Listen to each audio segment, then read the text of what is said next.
quick, what's the tax on UV sunglasses in London? Don't know? We do. Business is changing. Fast. Every new way to produce, procure, and sell creates tax complexity. That's where Vertex comes in. We're right here at the corner of commerce and compliance, powering trusted transactions and confident decisions. Vertex is intelligent software jacked into the beating heart of global commerce, backed by powerful content and people who get tax and tech. I know what you're thinking. Nobody grows up saying, I'm going into tax compliance, except sometimes they do. And those people work at Vertex. You know who they work with? Over half the Fortune 500, that's who. So you keep making whatever these are. We'll keep building world-class tax tech. By the way, the tax on those shades, 12 British pounds. Vertex, tax technology at the speed of business. Please welcome our next speaker, Lad May, a senior consultant. Today, Lad will be presenting his session, Easily Customized Docs with MS's Business Document Management. Please stick around after Lad's session for a live Q&A.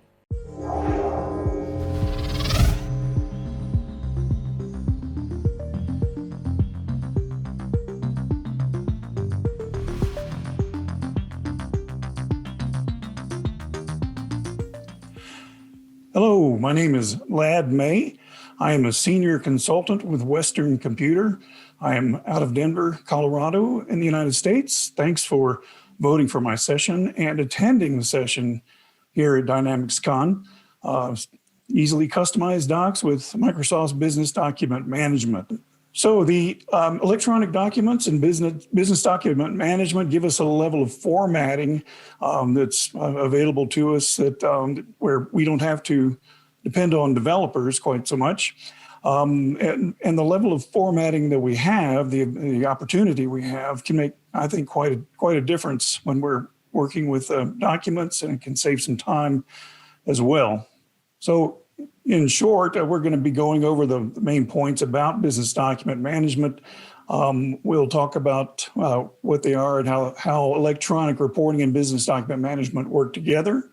We will do a demonstration, and then we will have our Q&A at the end. So business document management was introduced in 2019. It was built on the electronic reporting framework.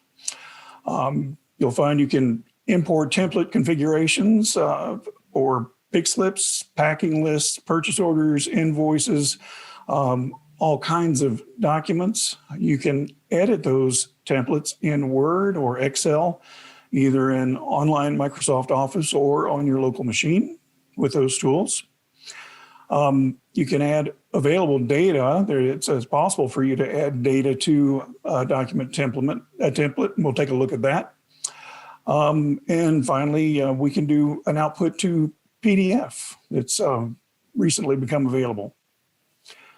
So let's talk a little bit about what these tools are and are not.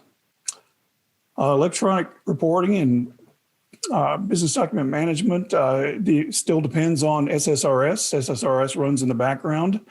D365 uses another pipeline for formatting if electronic reporting controls the document. So the tool is a way to format output from an SSRS report.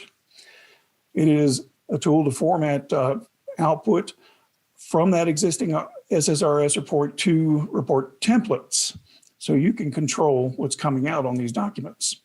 The data mapping, if we're going to map new data to a document, is fairly technical. What the tool is not, it's not a way to modify SSRS reports or logic.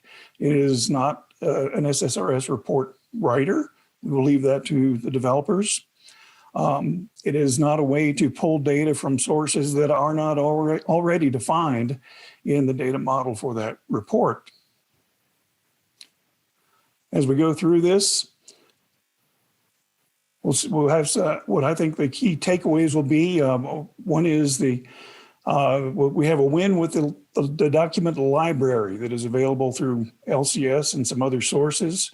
There are hundreds of report configurations available. It supports documents in many countries. And I think the formatting and deployment capabilities are a big step ahead for those of us who are working directly with the product in the field, and saving us some time and some effort with the developers. I do find some challenges working with this, complex modifications, things that are difficult, like adding data can be technically challenging. And so we'll talk a little bit about that at the end too. I see the business document management tools evolving. They can be a little bit cumbersome on the more technical points, but I think you'll get a good idea of where we're going with these tools. So let's take a look at an example. What I have here on the left is an out-of-the-box invoice, right out of a free text invoice, right out of D365. And often we will start with a document like this, and the request will be, hey, we need to make some changes. We need to make this more readable. We need to make it reflect the image of the company. We really want it to stand out. So we start with this document on the left, and we'll have a request to add a logo and increase font size, make different elements like the title stand out, maybe add a URL for a website, maybe add some color to make it match a little bit with the logo. We may change some of the column header fonts. So all these things will make the report look better. It'll make the form look better. It'll make it easier to read and make it stand out. And all these things are available to us in the field. Here I'm showing what this particular report would look like after those changes. Now, we do depend heavily on the data coming out of D365. We want to maximize that, so we're not so much hard coding values in these fields. Of course, for example, the logo comes from the legal entity setup. It's just a matter of adding it there. But you can see here, I've changed the name of my company, the Contoso company. I've changed the size of the name of the customer as well. I've actually changed the size of the font just a bit. I think it makes it more readable. I've added a URL for the website over here. We've added some color down below. We've made the total stand out down at the bottom. So let's talk about how we've done this. Let's take a look at some of the tools. First things first, when you begin to do this, make sure you enable business document management in the feature management workspace. Since it is new, it might not be on yet. The other thing that you'll want to do is add D365 for Finance, add your instance to the browser permissions to allow pop-ups. So what we're going to look at, we're going to go through a few steps here. We're going to import a report configuration from the library.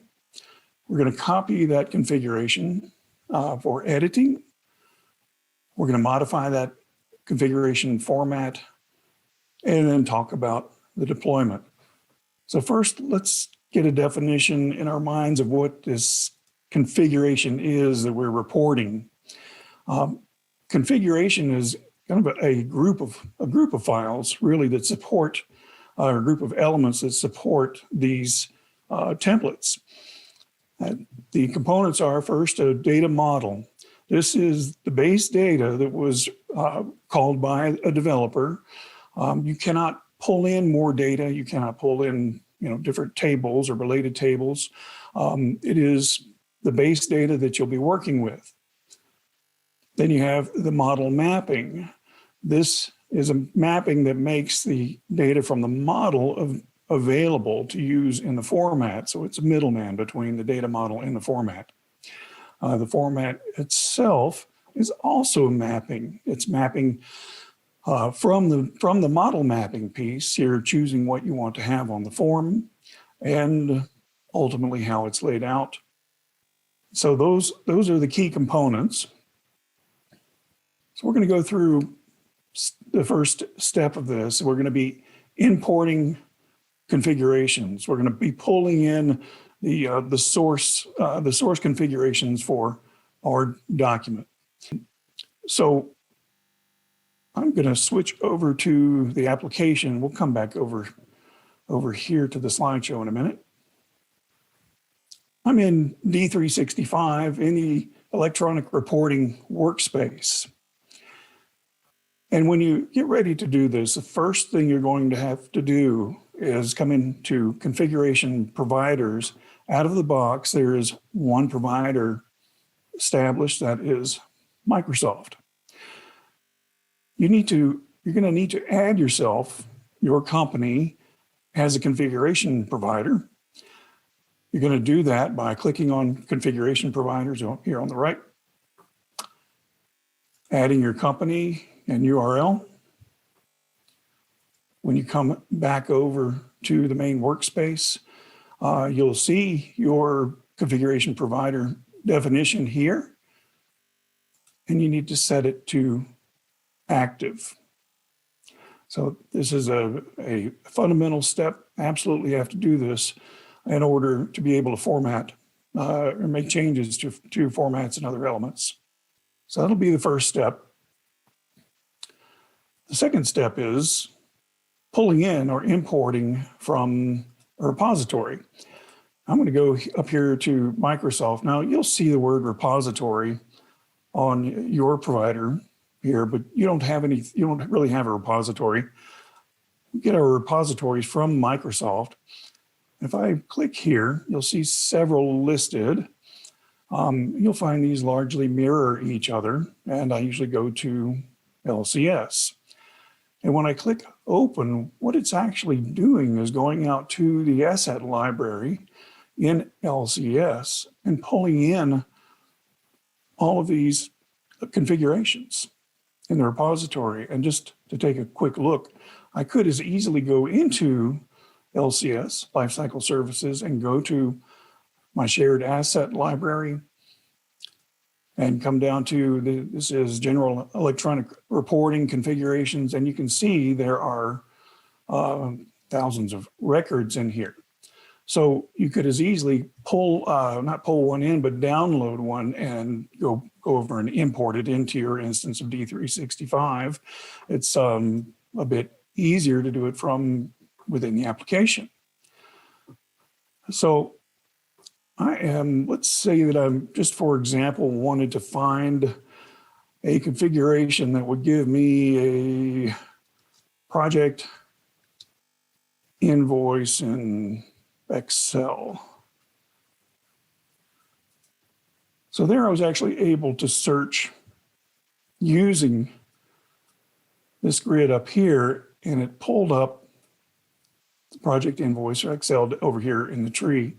In this hierarchy. Now, I could have gone in and I just browsed through this hierarchy, but it is quite large. I wanted to show that you can search and find those.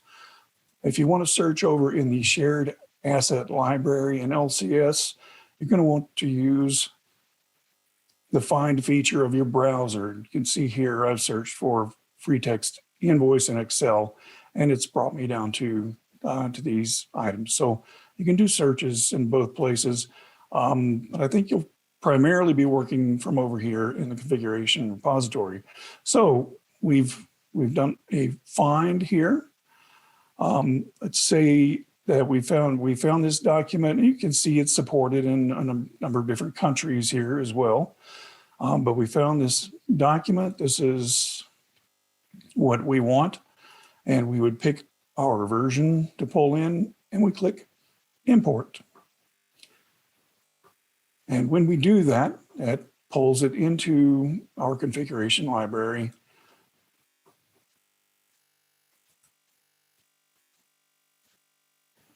Over here, and I've gone back to electronic reporting, clicking on now reporting configurations. And so all of the configurations I pulled in are in this hierarchy now on my local instance of D365. So just a quick recap on that. You do have to add yourself as a configuration provider and make yourself active. Make sure you see that check mark there. Then you're going to go to repositories under the Microsoft configuration provider. You're going to find and import your configuration. So that is the first step. Now we're going to go on to the second step.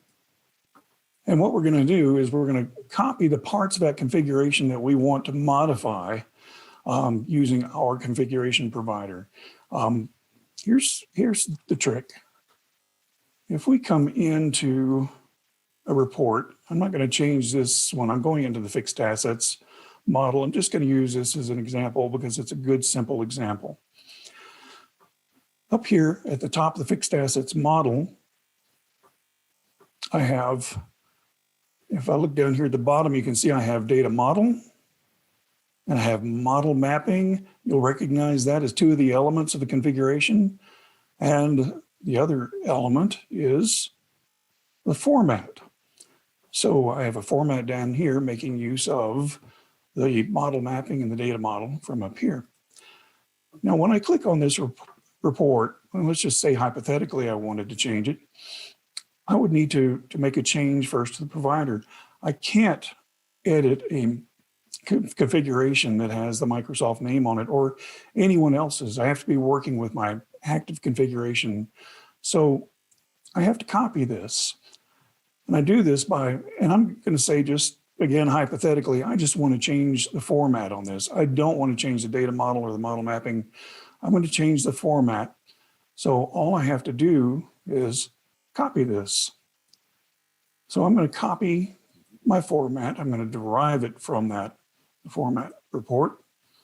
I'll just say, call it fixed assets test. You can see I've got my configuration provider here. Define my data model already there. Pick a version if I need to and hit create. And so at that point, there's my test format. You can see it is a format here. And you can also see that it is, it belongs to my configuration provider. And at that point, I would have the opportunity here to make a change.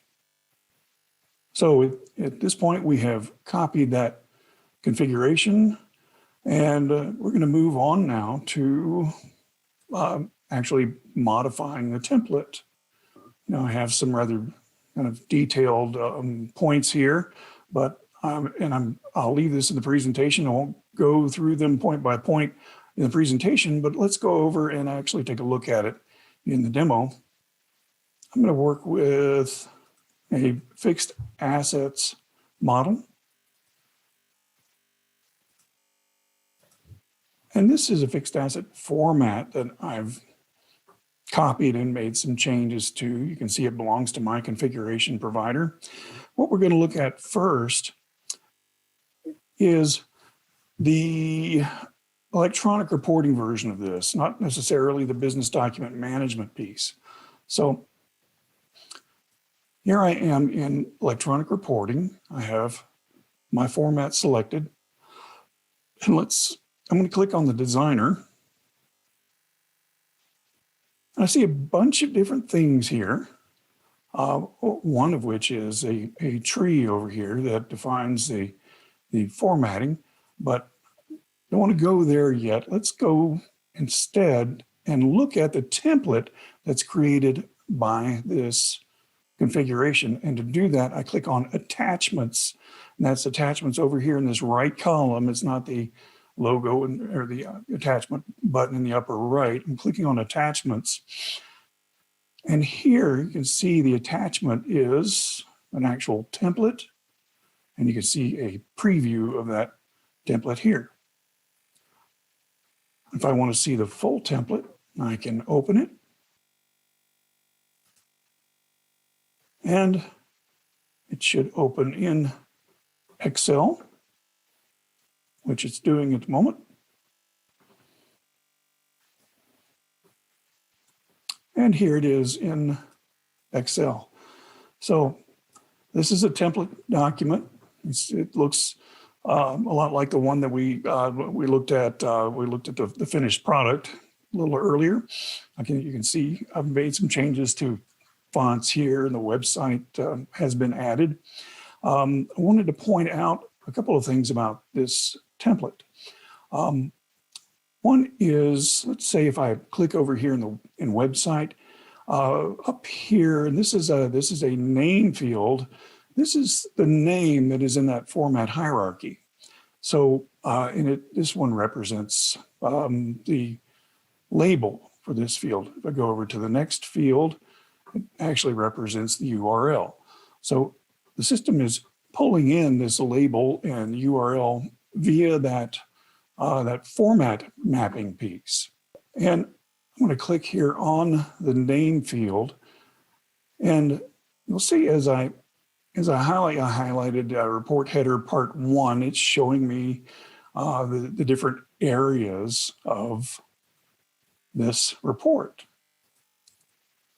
And you can see names for all the fields. Now, when this form is called, when this template is called to fill a form, it's actually going through field by field in order and populating the data based on our mapping.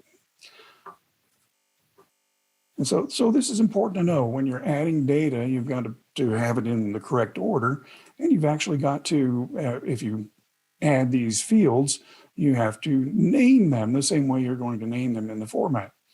And that's the way that we add data. If you need to add something else in this column, you actually have to add a row. So you would add the row and then make the name designations. Now, for everything else, all the formatting tools for things like font size and color are just like they normally would be in Excel. So if I wanted to make some changes to this template, I would first save it locally. And then I would make changes to the template. I would close the document with my changes. Then back here in the attachments screen, I would click New, Templates, and over here on the right, I can upload the document with the changes that I just made. Now, once I've made that change I'm actually going to delete this one because I don't really want to use it, but I'm going to show you one of the things you'd need to know. After you've made the change and uploaded the document, you have to go back to the Format Designer screen, just one page back. And you have to have that template selected here in the template field under Format. So that is a quick and easy way to make some changes to a report in D365.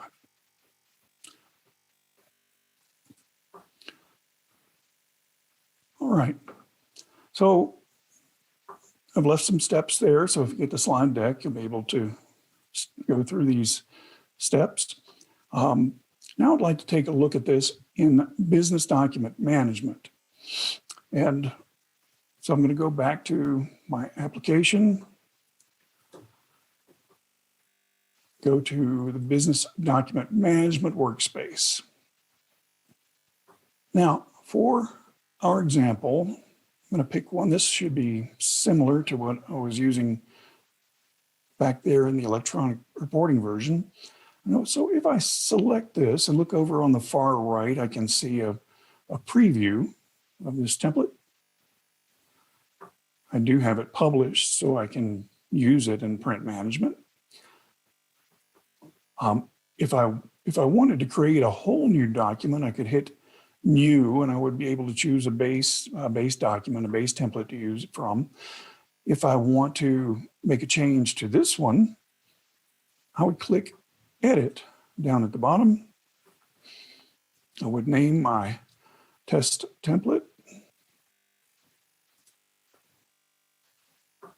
And what it will try to do now is open Excel online. Now, this will surprise you the first time this comes up because it's trying to sign on to my Excel Online Office account, and it found my sign-on. I'm now signed on, but you can see I didn't go to the editor. So just a friendly hint: hit the back arrow on your browser, and it will take us back to the selection form. So there it is.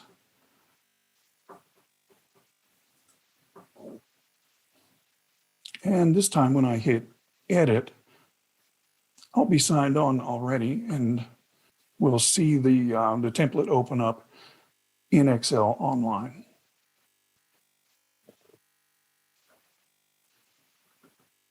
Okay. So here it is. Here's my template. It is, I believe I picked the same one. It's got all of the same elements that it had back there in business doc in electronic reporting. If you build and complete a document in one place, it shows up in the other.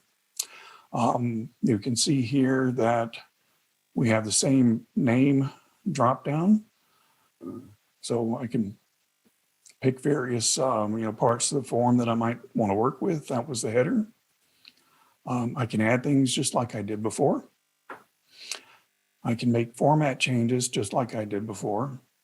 And if I wanted to, if I need to, I can open up the desktop version of Excel, and it will pull this page into the desktop version of Excel. This version will disappear. I would make my changes on my local Excel desktop version and save it there. So this editor is as effective as the other one. I have had some problems with it saving all of the changes that I made, so I tend to still use the other version quite a bit. You will see some other buttons up here. There's one, I'm going to click this one that says Show Structure. And you'll remember we looked at the format a little while ago where we saw the tree. And so here it is, still in this version in Business Document Management. If I needed to make changes, if I needed to add fields, and you can see if I wanted to add something above, maybe above gyro here, I would add a row, and then I would have to add the elements here and name these fields just what we call them in this tree. So there's and then there's a little more mapping beyond that. Once I've made my changes, it is just a matter of closing it. I'll hit check for issues. And when I close this, I'll go back and my changes would show up here in my draft. And I have options to build different versions as I work with this. You can see I had the opportunity to undo my changes if I want to. And I can publish my template. So that's fundamentally the same process using the Business Document Management tool. Now, just real quick, I'm going to go back over to the electronic reporting side of this. And let's take another look at that tree over here. So I've found my report. I'm pulling up the designer. I'm opening up this tree.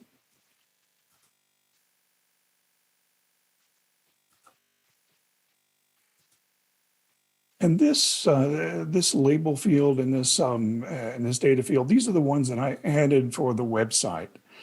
And so the way this works is I had to map this field, and this mapping is going to my data model, that middle section mapping piece. So I had to map this. It was just it's just a name until I map it. So I have to go into the data model itself and actually find that value and and bind it to this element. And as for adding the text for the label field, I actually had to do that through a formula where I go to that field and I just define that the text for that field was website.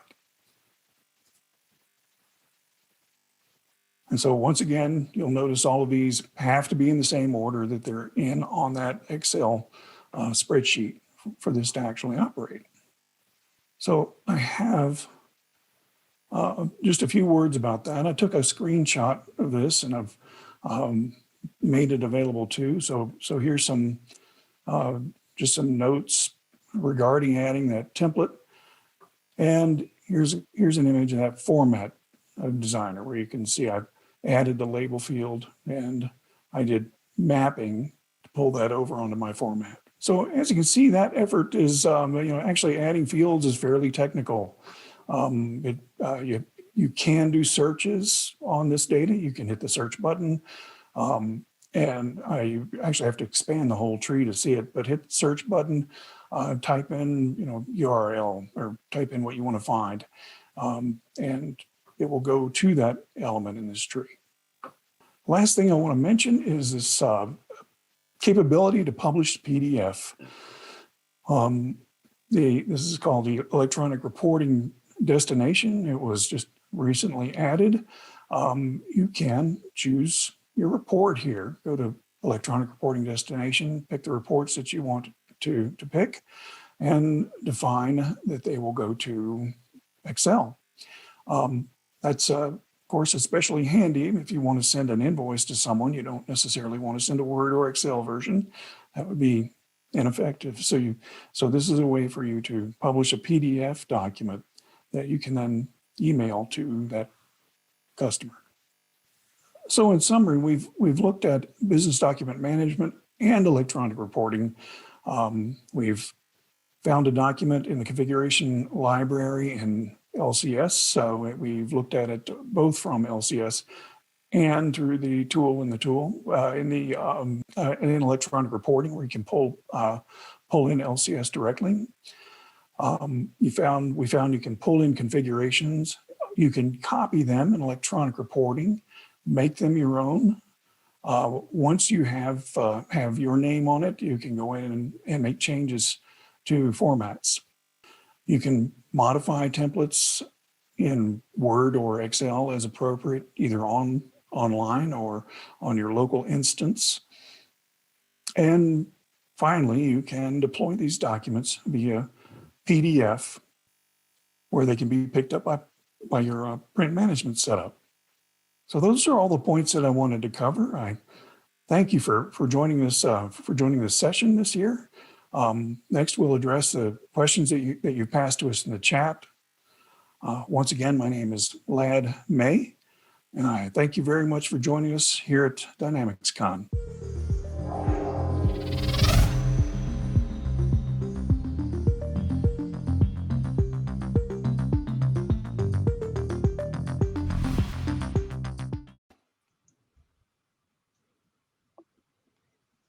All right. Hey, Lad.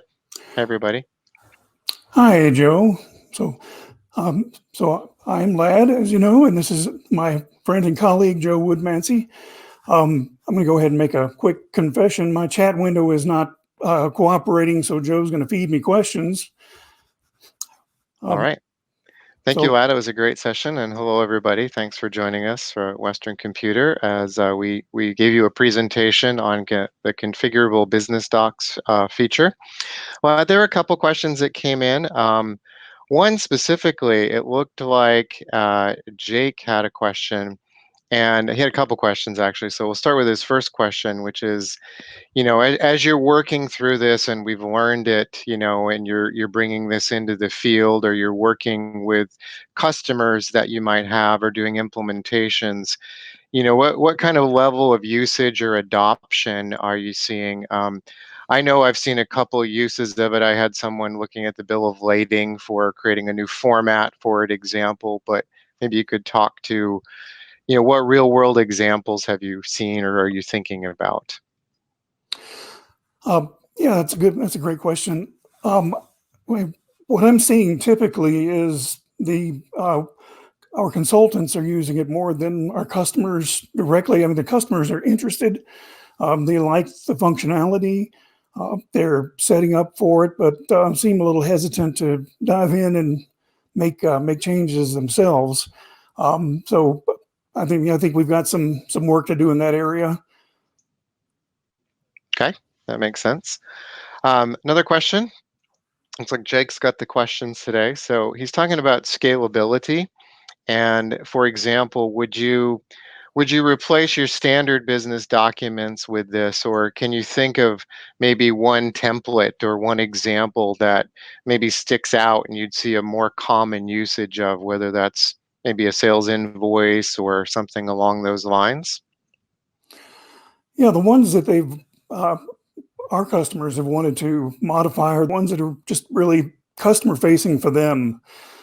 Um, I think they like this because they can quick go in and quickly do some things that change the look of the form, that more accurately represent their corporate culture, and that make them look more professional. So, I would say the sales sales invoice is a popular one. Sales order confirmation also, and well, yes, purchase orders too.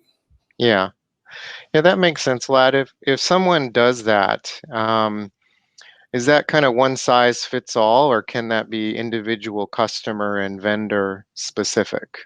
Oh, yes, that's interesting. You actually can make this customer and vendor specific.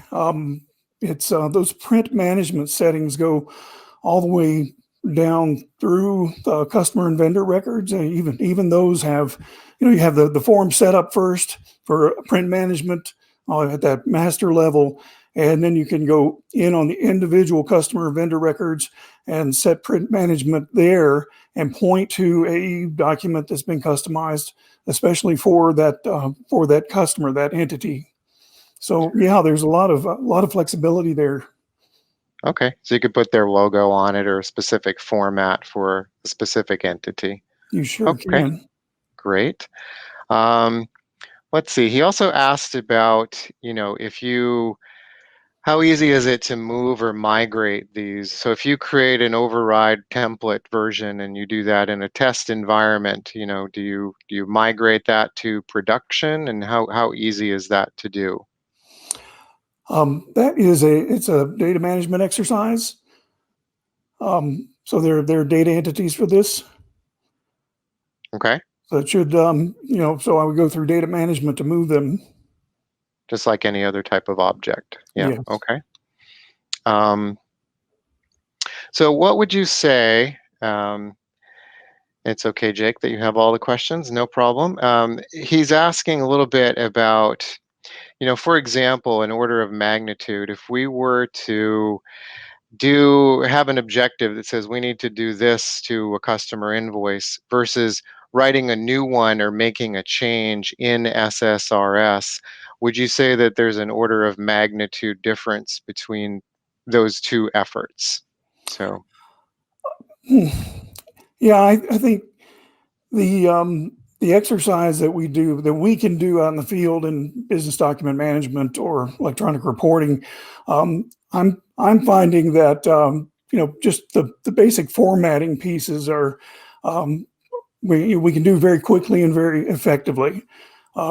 Changing colors and fonts, and perhaps adding some things and removing some things.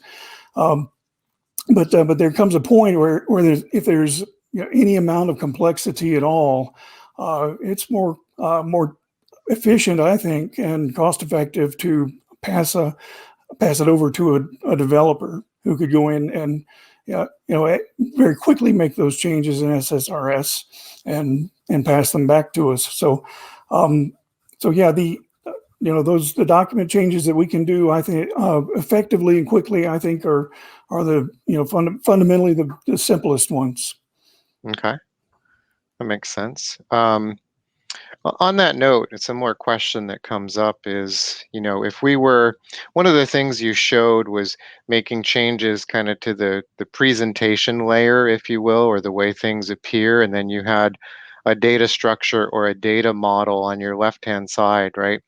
And can you make changes to that data model? If there's something that you need that's not in the data model, can we add data to our report structure? Sure. Yes. Can you see my screen over there? Maybe I'm doing I don't, I just see you. Bear Yeah. with me a moment. I'll try that again. Okay. All right. Should be showing up, is it? Maybe I'm I'm not having sure if the trouble other with it. folks are.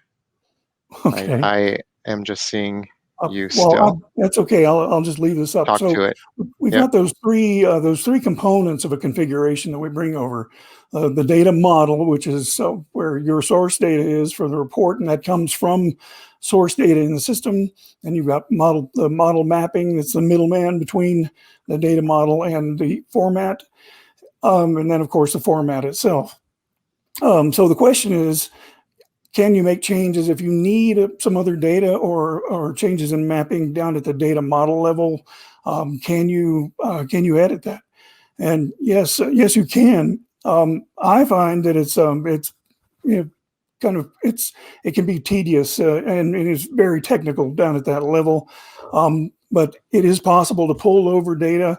You can even insert queries against the data if you just want a certain subset of what you're going after on the whole. But what I what I find is that for these data models, or at least the ones I've worked with, the developers have really pulled over just about everything that I could think of. Um, I haven't had a circumstance yet where I've really just had to go add something from the source itself. But the answer is yes. You can modify the data model.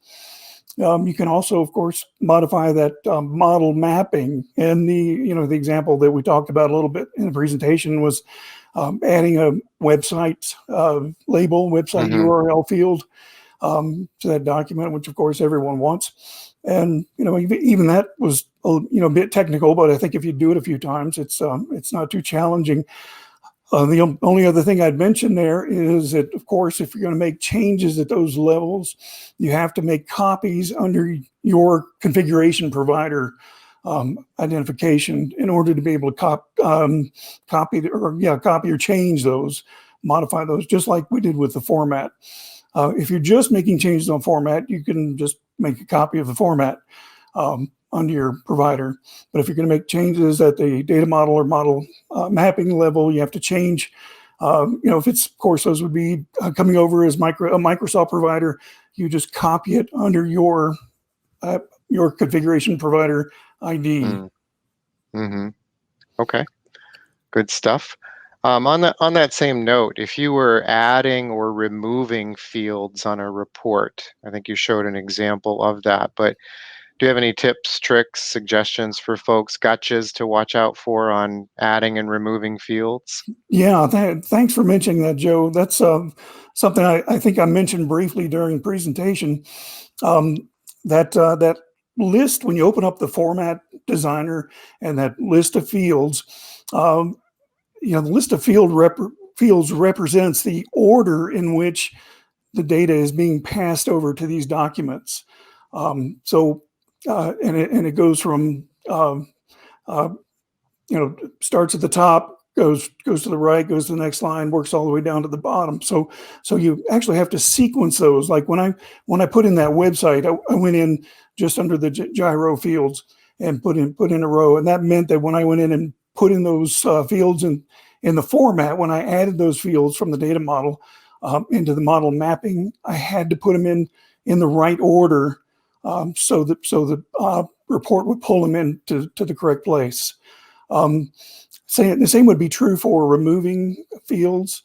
You can go in and remove something from the template itself pretty easily, but then you've got to go back to your model mapping and remove those elements there as well.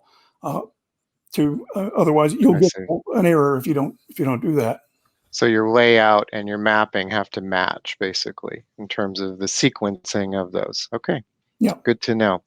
Looks like Jake had another great question, and basically he's asking, and I think I think we'll have a good answer to this. But how does he go about learning this?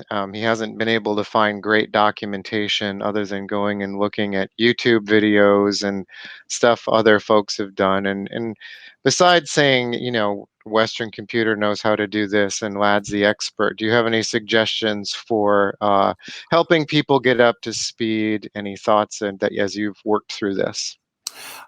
I'm sensing that you've had some frustration there, and I think it'd be fair to say that I share that. It is, to learn this, it was a matter of going out just as you've done and looking at videos and reading what's available. And then doing a lot of experimenting with Joe and I have worked with this quite a bit, and we've networked with each other about what the capabilities are and what we can do. So it has been difficult. The challenges I find are that the things that are out there on YouTube are often very difficult to emulate, if you will, just because your data is not set up like their data.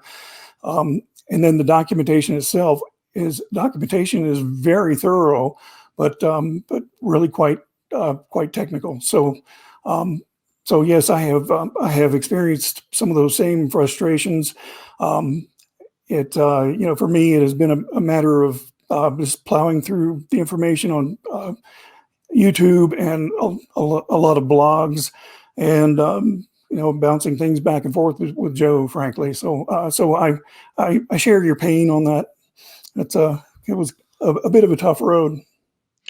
Once you feel like you've created a version of a document, you've got a nice PDF output and it's associated with a customer and it prints their invoice, do you feel pretty comfortable and solid that once you've done that and the rules are in place, that you've got a repeatable document that you feel comfortable with that you could put into a production type of environment? I do. Yeah. Once you've worked through the kind of knowing what you're doing. So good. Yeah, Yeah. definitely. Okay, looks like just one more question, and it's kind of security oriented. If someone were to have security access to, let's say, the business document management workspace, can that person access and modify any and all report templates? Yeah, the answer is yes, they can, but there is security available for this. You would go to let's see, there's a page called or a form called configurator of access permissions, and what it does, it works by role, by security role, the standard security roles, and by that you can associate those roles with the functional areas or the individual configurations of.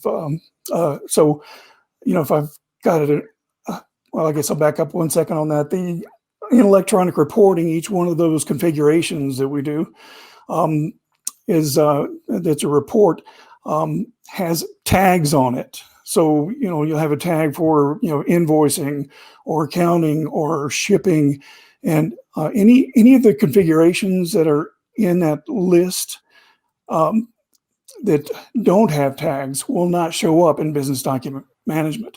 But so we put on tags, as I've mentioned, and then here in this configurator of access permissions, you can give users access to the forms with those tags by their security role.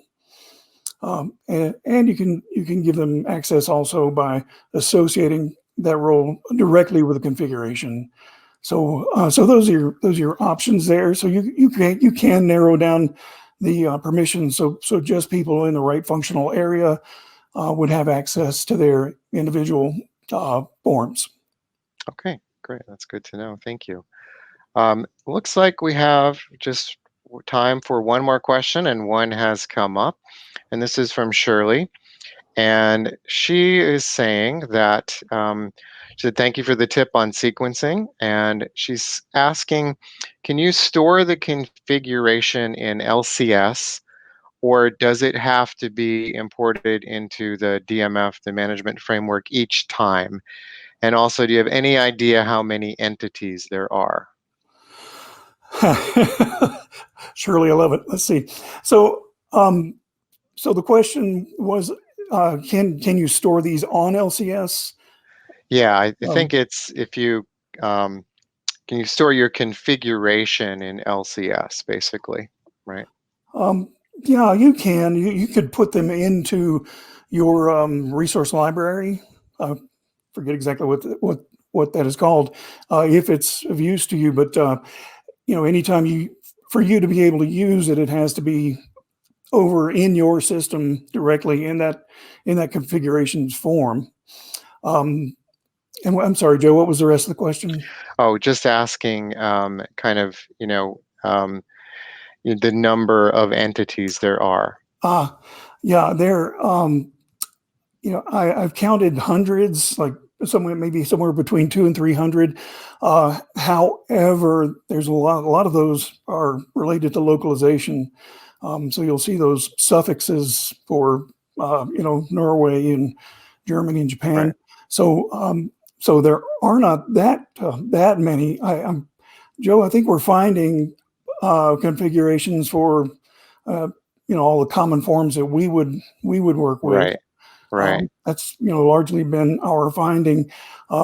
It, but so yes, I have only been downloading the ones that we're working with. You do have an option, of course, to hit a button and pull them all in, but I think that would be confusing.